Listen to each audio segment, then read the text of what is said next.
10 days after the earthquake, and thousands upon thousands of bodies still remain trapped in the rubble. These are the awful images just yards from the Digicel office in Port-au-Prince. But Colm Delvis from Dublin, who's been coming to Haiti for years, says these are a proud people and they will overcome this tragedy, but it won't be easy. It's mixed emotions, I must say. On one hand I'd say, well, it should have happened faster. On the other hand, I can understand why the focus was on the living. And, there's a saying in Haiti, let the dead look after themselves. Let the dead look after themselves. Yeah, and, I think that, again, personifies the attitude of the Haitians, that life goes on. Colm, there are a lot of dead people looking after themselves today, maybe 200,000, maybe more. Yeah, it's been a huge catastrophe. Down in the ruined city, the US soldiers are evident everywhere. As we are filming, we are approached by this local man.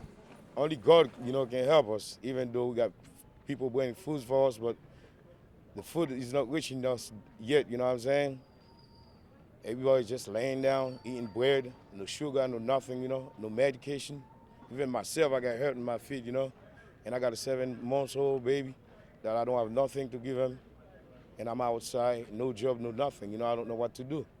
It's now well over a week since the earthquake struck, and there are so many stories that one can tell from the capital city and right across the country. But we've decided to come here right beside the main hospital.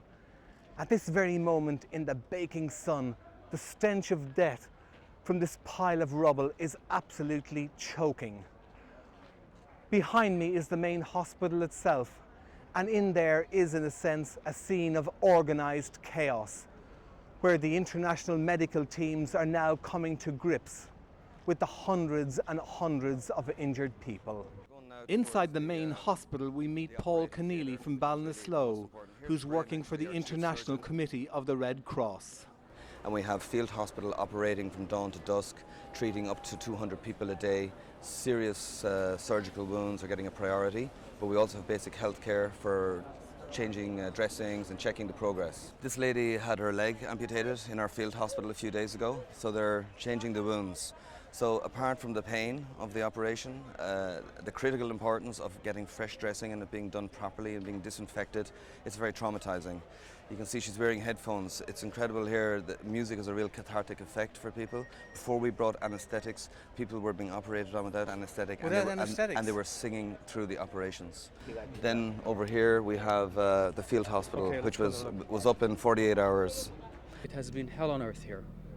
Patients are everywhere. They're in the corridors, they're in the gardens, they're on the street. Yesterday we had a major aftershock. Even some of the buildings that had not collapsed, that were used by the patients and the staff, were evacuated immediately. It created utter chaos. It was a hell of a lot of pain and a hell of a lot of suffering. Post-op facility, it's 70 beds. People come here after they've been operated on. This lady here is just after coming from surgery. Very unwell. Yeah, she looks unwell for sure, and